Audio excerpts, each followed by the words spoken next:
ये फिल्म नहीं है, ये बीजेपी की सबसे एक्सपेंसिव इलेक्शन एडवर्टाइजमेंट है। वो యూట్యూబ్ లో కెమెరా ముందు కూర్చుని సూటు బూటు వేసుకునండి వెనకాల 2 పుస్తకాలు పెట్టుకోగానే ప్రపంచంలో ఉన్న మేధస్సంతా తన సొంతం అన్నట్లు, తాను ఏది చెప్తే అది వేదం, తను ఏది గీస్తే అదే గీత అన్నట్టు బిల్డప్ ఇచ్చే ఒక సోకాల్డ్ మేధావి బండారం ఇప్పుడు పబ్లిక్ లో అడ్డంగా పగిలిపోయింది.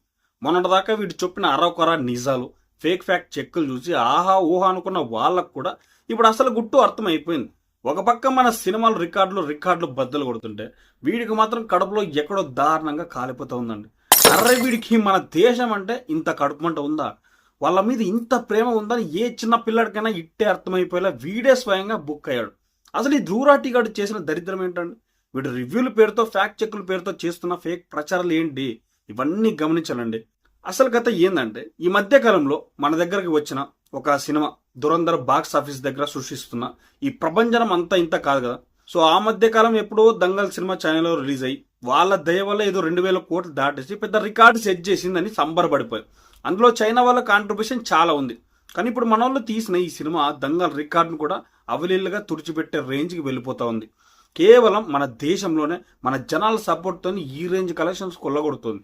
ఇక్కడ గమ్మత్తైన విషయం ఏంటంటే, ఈ సినిమాకి ఇంత పెద్ద పబ్లిసిటీ ఇచ్చింది, ఇంత బార్ హిట్ చేసింది మరెవరో కాదు, ఎప్పుడు దేశం మీద ఏడ్చే మన ధ్రువరాటిగాడే. ఇది అక్షరాల నిజం. ట్రేడ్ ఎక్స్పర్ట్స్ అందరూ ఇప్పుడు ఒకటే మాట చెప్తున్నారు. ఎప్పుడైతే ఈ గుడ్డి మేధావి ఈ సినిమా మీద ఏడుస్తూ దాన్ని విమర్శిస్తూ ఒక వీడియో వదిలాడో, ఇక అప్పటి నుంచి జనాల్లో ఈ సినిమా మీద విపరీతమైన క్యూరియాసిటీ పెరిగిపోయింది. వీడు దేన్నైతే వద్దంటున్నాడో అందులో ఖచ్చితంగా మన దేశానికి సంబంధించిన ఏదో పెద్ద నిజం సో దాగి ఉందని ఆ విషయం పబ్లిక్కి అర్థమైపోయిందండి. వీడి ఏడిపే ఆ సినిమాకి కొండంత బలాన్ని ఇచ్చింది. వాడు ఏదో సినిమాని తొక్కేద్దామని చూస్తే సీన్ రివర్స్ అయ్యి జనాలే వీడి రివ్యూని తొక్కిపెట్టి సో మరీ థియేటర్లకి క్యూ కడుతున్నారండి. సో వీడు తన వీడియోలో చేసిన మొట్టమొదటి అత్యంత చెత్త ఆరోపణ ఏంటంటే, ఈ సినిమా అంతా ఒక పెద్ద ఎలక్షన్ యాడ్ అంట, బీజేపీ వాళ్ళు ఎన్నికల కోసం చేసుకుంటున్న అత్యంత ఖరీదైన ప్రచారం అంట. एंटरटेनमेंट के मकसद से बनाई गई फिल्म नहीं है, ये बीजेपी की सबसे एक्सपेंसिव इलेक्शन एडवर्टाइजमेंट है। वो भी ఇక్కడే వీడి బుర్ర ఎంత మోకాల్లో ఉందో, వీడి లాజిక్లు ఎంత చౌకబారుగా ఉంటాయో అర్థమైపోద్ది. అరే పిచ్చోడా, ఎలక్షన్ యాడ్ అంటే ఏంట్రా? ఎలక్షన్ టైంలో లీడర్లు జనం నెత్తిన రుద్దేటివి, టీవీల్లో యూట్యూబ్లో స్కిప్ చేయకుండా వీలు లేకుండా ఫ్రీగా వచ్చే యాడ్స్ అంటారు. ఎవడైనా సరే యాడ్ చూడడానికి జేబుల నుంచి పైసలు తీసిస్తాడు.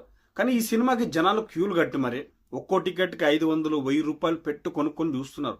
ఒక సగటు ఫ్యామిలీ అండి, ఒక 4 మనుషులు ఆటోలోనూ క్యాబ్లోనూ థియేటర్లోకి పోయి అక్కడ దొరికే ఆ కాస్ట్లీ పాప్కార్న్ కొనుక్కొని ఇంటర్వెల్లో స్నాక్స్ తిని మరి చూస్తున్నారంటే దానికి వాళ్ళ జేబుల నుంచి కనీసం 3-4 వేల రూపాయలు ఖర్చు అవుతూ ఉంటుంది కదండి.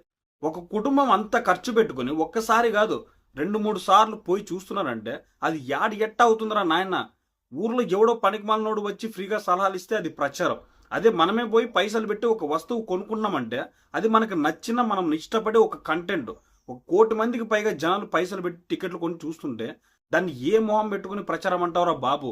కనీసం రక్తపాతం, వైలెన్స్ చూడడానికి ఇష్టపడిన వాళ్ళు కూడా ఓటీటీలో చూసి నచ్చి ఆ కథలో నిజం తెలుసుకొని మళ్ళీ థియేటర్కి వెళ్ళి తమ ఫ్యామిలీతో కలిసి చూస్తున్నారంటే, సో పబ్లిక్ వాళ్ళంతటా వాళ్ళ డబ్బులు పెట్టి చూస్తున్నారంటే దాన్ని ప్రచారం అనడం వీడి అజ్ఞానానికి కాదు, వీడి ఏడుపు కూడా నిదర్శనం అని చెప్పొచ్చు. ఇక రెండో పాయింట్ కాడికి వస్తే, వీడికి బాలీవుడ్ తీసే చెత్త సినిమాలు చాలా ఇష్టం అండి.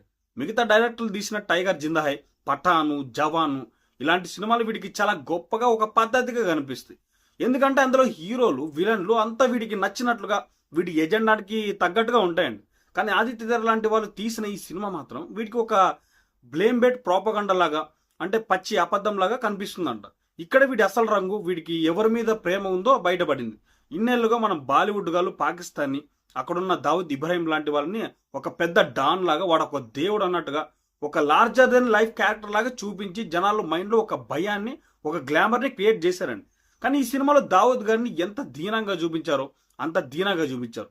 వాడు పక్క మీద పడుకొని కనీసం వాడి సుస్సు వాడు పోసుకోలేక బట్టల్లోనే పోసుకునేంత కర్మ పట్టిన వాళ్ళ ఉన్నది ఉన్నట్టుగా చూపించేసరికండి మన ధ్రువరాటి గారికి ఎక్కడో గట్టిగా గాలిపోయింది.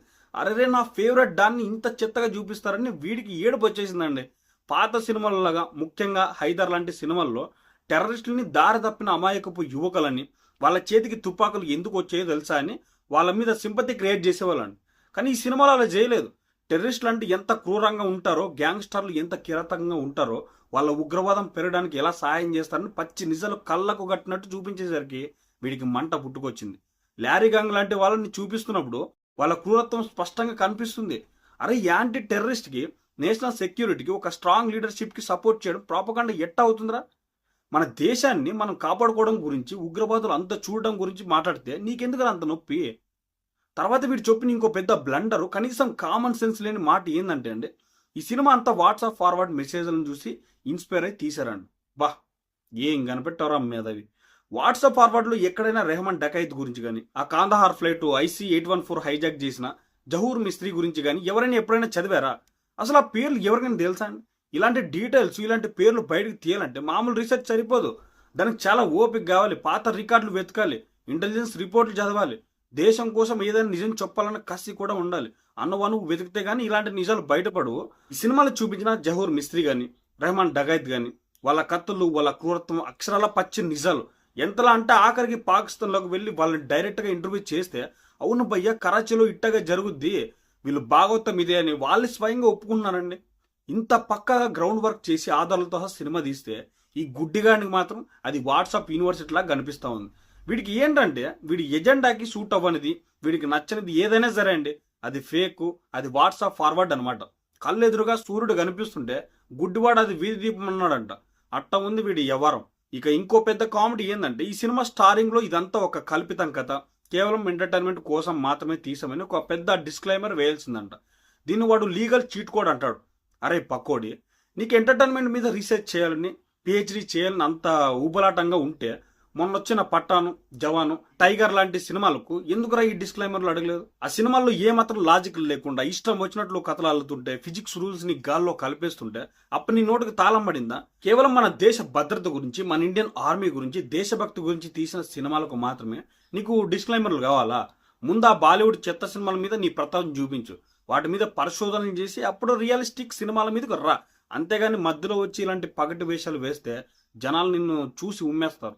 ఈ మొత్తం ఎపిసోడ్లో ధ్రువరాటి గాడికి అసలు సిసలైన మంట పుట్టించిన, వాడికి నిద్ర పట్టకుండా చేసిన పాయింట్ ఏదైనా ఉంది అంటే అది డిమానిటైజేషన్. అదేనబ్బా, పెద్ద నోట్లు రద్దు. ఈ నోట్లు రద్దు గురించి సినిమాలు చెప్పిందంతా కేవలం గ్యాస్ లైటింగ్ అని, జనాల్ని ఎమోషనల్గా మ్యానిపులేట్ చేయడమే అని వాడు తెగ గిలగిల కొట్టేసుకుంటున్నాడండి. సరే, ఇప్పుడు ఒకసారి గ్రౌండ్ లో జరిగిన పచ్చి నిజాలు మాట్లాడుకుందాం. నోట్లు రద్దు వల్ల సామాన్యులకి కొన్ని ఇబ్బందులు వచ్చినా దాన్ని మించిన దారుణంగా దెబ్బతిన్నది ఎవరు తెలుసండి? దొంగ నోట్లు మాఫియా. ఆ ఫేక్ కరెన్సీలు వెనుక ఉండి నడిపిస్తున్న పాకిస్తాన్ ISI నెట్వర్క్ కానీ. ఈ విషయం మన ప్రధాని చెప్పకపోయినా ఎంతో మంది పెద్ద పెద్ద పోలీస్ ఆఫీసర్లు, ఇంటెలిజెన్స్ ఎక్స్పర్ట్స్ ఎన్నో ఇంటర్వ్యూలో కరాఖండిగా చెప్పారండి. ఆ కరెన్సీ వ్యవహారం మన దేశ అంతర్గత భద్రతకి ఎంత ప్రమాదకరంగా మారిందో మీరు ఒక్కసారి ఆ రోజుల్లోకి వెళ్ళి చూస్తే అర్థం అవుతుంది. సో పశ్చిమ బెంగాల్లోని మాల్దా జిల్లాలో ఆ దొంగ నోట్ల ముఠాల కోసం వెతుకుతుంటే ఆ నెట్వర్క్ ని పట్టుకోవడానికి పోలీసులు ప్రయత్నిస్తే ఎంత పెద్ద అల్లర్లు జరిగాయో, ఊర్లు ఎలా తగలబడ్డాయో అందరూ చూసారండి. ఆ దొంగ నోట్లతో, ఆ ఇల్లీగల్ ఫండింగ్ తోనే యూపీలో అతీక్ అహ్మద్, ముఖ్తార్ అన్సారీ, పక్కన ఉన్న బీహార్లో షహాబుద్దీన్ లాంటి గూండాలు, మాఫియా డాన్లు రాజ్యాలేరారండి. సో ముఖ్యంగా షహాబుద్దీన్ లాంటి వాళ్ళు చేసిన దౌర్జన్యాలు, వాళ్ళ టెర్రర్ కల్లారా చూసిన వాళ్ళకి తెలుస్తుందండి. వాళ్ళకి డైరెక్ట్ గా పాకిస్తాన్ ISIలతో లింకులు ఉన్నాయని, ఆ ఫండింగ్ తోనే వాళ్ళు దేశంలో అరాచకాలు సృష్టించారని యూపీకి చెందిన అతీక్ అహ్మద్ గడు పోలీస్ స్టేషన్ లో ఇచ్చిన కన్ఫెషన్ లో కూడా ఈ ISIలతో ఉన్న సంబంధాల గురించి, దొంగ నోట్ల వ్యవహారం గురించి క్లియర్ గా బయటపడింది. ఇక జావిద్ ఖాన్ గురించి విన్నారండి? వీడు ఒక పెద్ద ఇల్లీగల్ కరెన్సీ డీలర్, దొంగ నోట్లకి బ్రాండ్ అంబాసిడర్ లాంటి వాడు. ఎప్పుడైతే డిమానిటైజేషన్ జరిగిందో ఆ దెబ్బకి వాడి కోటలు బద్దలైపోయి తట్టుకోలేక సూసైడ్ చేసుకుని తెచ్చాడు. ఇవన్నీ గాలి మాటలు కావండి, పక్క ఆధారాలతో పోలీస్ రికార్డుల్లో ఉన్నవి పచ్చి నిజాలండి.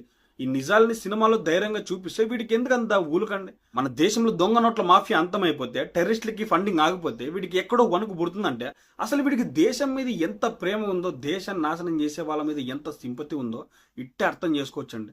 ఇక లాస్ట్ అండ్ ఫైనల్గా వాడు ఒక పెద్ద జోక్ పేల్చాడు.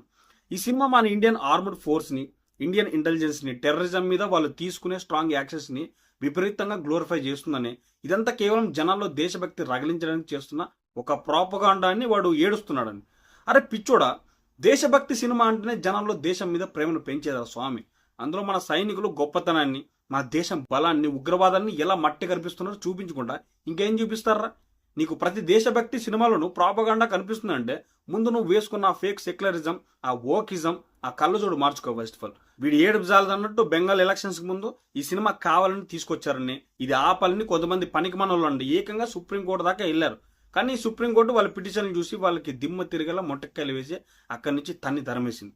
అయినా ధ్రువరాటి గారి ఆవేదన, వాడి గుండె కోత అంతా ఏందంటే, గత 50 ఏళ్ళుగా బాలీవుడ్ ఒక పద్ధతి ప్రకారం ఒక కుట్రలాగా ఒక ఏజెండాని రన్ చేస్తూ వచ్చిందండి. అందులో ఎప్పుడూ ఒక వర్గాన్ని తప్పు చేసిన వాళ్ళలాగా గిల్ ట్రిప్ కి గురయ్యేలాగా చూపించడం, అదే టైంలో టెర్రరిస్టులు మాత్రం పాపమని సింపతితో చూపించడం, ఒక ఫేక్ సెక్యులరిజం నెరేటివ్ ని జనాలకి తాగించడం జరుగుతూ వచ్చిందండి. కానీ ఇప్పుడు వచ్చిన సినిమాలో ఆ 50 ఏళ్ల చెత్త నెరేటివ్ ని, ఆ బూటకపు ఎజెండాని ముక్కలు ముక్కలుగా కోసి పక్కన పడేసి, ఎంతలా అంటే ఈ దెబ్బకి బాలీవుడ్ ఫిల్మ్ మేకర్స్ అంతా భయపడిపోయి సెట్స్ పై ఉన్న వాళ్ళ సినిమాల కథలను కూడా మార్చుకుంటున్నారండి. ఇక మన పాత చింతకాయ పచ్చడి ఎజెండాలు వర్కౌట్ అవ్వరా స్వామి అని వాళ్ళకి అర్థమైపోయింది. అందుకే ఈ రాటిగాడికి పిచ్చెక్కిపోయి మతస్థిమితం కోల్పోయి ఇట్లాంటి అడ్డదిడ్డమైన వీడియోలు చేస్తూ ఉంటాడు. కానీ వాడు ఎన్ని మొరిగినా ఎంత ఏడ్చినా పబ్లిక్ ఈజ్ ది కింగ్, జనాలే రాజులు. బాక్స్ ఆఫీస్ దగ్గర వాళ్ళు కలెక్షన్స్ వర్షం కురిపించి వాడు ఆరోపణలు చెత్తబుట్లు వేసి ఇలాంటి దళారులకు ఒకటే క్లియర్ మెసేజ్ ఇచ్చారు. ఇకపై ఇక్కడ దేశభక్తి, మన దేశం గొప్పతనం మాత్రమే నడుస్తుంది. మీలాంటి వాళ్ళ ఫేక్ బుద్ధులు ఇంకా ఈ దేశంలో చెల్లవని వాడ మొహం మీద గుద్దినట్టు చెప్పారండి. సో ఇదండి అసలు కథ. ముసుగులు వేసుకుని వచ్చే ఇలాంటి యూట్యూబ్ మేధావుల మాటలు గుడ్డిగా నమ్మకండి. పచ్చి నిజాలు ఏంటో మీరు మీ కళ్ళతో చూసి అర్థం చేసుకోండి. వాడు చెప్పే ప్రతి మాట వెనుక మన దేశాన్ని తక్కువ చేయాలని కుట్ర దాగి ఉంటుంది. ఇలాంటి వాళ్ళని ఎంకరేజ్ చేయడం మానేసి మన దేశానికి, మన ఆర్మీకి అండగా నిలబడే సినిమాలను ఆదరించండి. జై హింద్, జై భారత్, వందే మాతరం.